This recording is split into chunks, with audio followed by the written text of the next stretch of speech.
আসসালামু আলাইকুম। আজকে লতি আর ইলিশ মাছের মাথা দিয়ে রান্না করব। আর এই খাবারটা আমার কাছে অনেক ভালো লাগে, অনেক বেস্ট মনে হয় আর আমার কাছে অনেক মজা লাগে। যদি লতি হয় তাহলে আমার আর কিছু লাগে না। তো আমি আমার নিজের হাতে লতিগুলো ক্লিন করে নিলাম।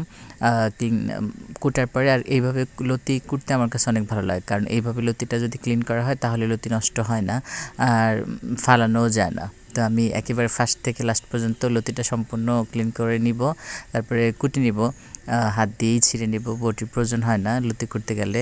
তো এখন কুটে নিতেছি, কারণ এইভাবে লতিটা কুটলে কেমন জানি একটা ভালো লাগে আর একটা শব্দ হয় আর হাতের ভিতরে একটা কেমন জানি অনুভূতি লাগে, ভালোই লাগে। তো লতি কুটা প্রায় আমার শেষের দিকে। আর একটু কিছু লতি নিব, কারণ লতি কুটা শেষ। এখন হয়েছে রান্নার দিকে চলে আসছি। রান্না তেল দিয়ে, তারপর তেল গরম হওয়ার পর পেঁয়াজ কাঁচামরিচ দিয়ে ভেজে নিতে হবে আর কি। ভেজে নিলাম, ভেজে নিব, কারণ পেঁয়াজ কাঁচামরিচটা একটু ব্রাউন কালার করে দিলে তরকারির গ্রানটা সুন্দর হয় আর কালারটাও সুন্দর হয়। তো এখন হলুদ মরিচ আর সব কিছু লবণ দিয়ে দিলাম। তো এখন এটা একটু হালকা কষানোর পরে তারপরে ইলিশ মাছের মাথাগুলো দিয়ে দিব। মাথা এগুলো দিয়ে দিলাম, এখন লতি দিয়ে দিলাম। এগুলোকে ভালো করে একটু উল্টে পাল্টিয়ে নেড়ে তারপরে ঢেকে দিতে হবে। আর আজকের লতিটা রান্না হবে, আমি একটু পানি ইউজ করব না। পানি ছাড়া লতি রান্না করলে গলাও ধরে না আর খাবারটাও অনেক মজার হয় আর কি।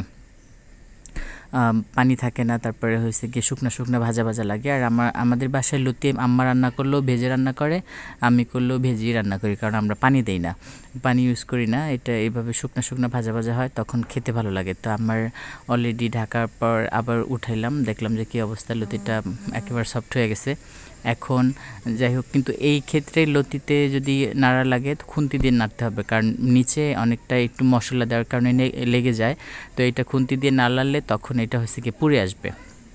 তো যে কোনো কিছু রান্নার ক্ষেত্রে সম্পূর্ণ আপনার শুরু থেকে শেষ অবধি থাকতে হবে, কারণ নয়তোবা রান্নার মজাও পাওয়া যায় না আর স্বাদও লাগে না এই ক্ষেত্রে, কারণ পুড়ে যেতে পারে, অন্য কিছু লাগতে পারে তখন, এই জন্য আর কি। তো আমি লতিটা প্রায় ভাজা ভাজা হয়ে গেছে, এখন আমার শেষের দিকে আর কি। তো লতিটা মাশাআল্লাহ অনেক মজার হয়েছে। আর আমাদের বাসায় লতি রান্না করলে আমি বেশি খেয়ে ফেলি ফার্স্ট টাইম আর কি দুপুরে। তো এখন বিসমিল্লাহ করে খেয়ে নিব। বিসমিল্লাহির রহমানির রহিম করে খেয়ে নিলাম। এত মজার হয়েছিল লতি আর ইলিশ মাছের মাথা দিয়ে রান্নাটা। এটা হচ্ছে শাকভাজি, এটা আমি নিজে করছি আর সাথে বোম্বাই মরিচ আছে অসাধারণ। তো এই ইলিশ মাছ রান্না করছি অবশ্য। আমার এই মাছ থেকে লতি আর শাকই অনেক মজার।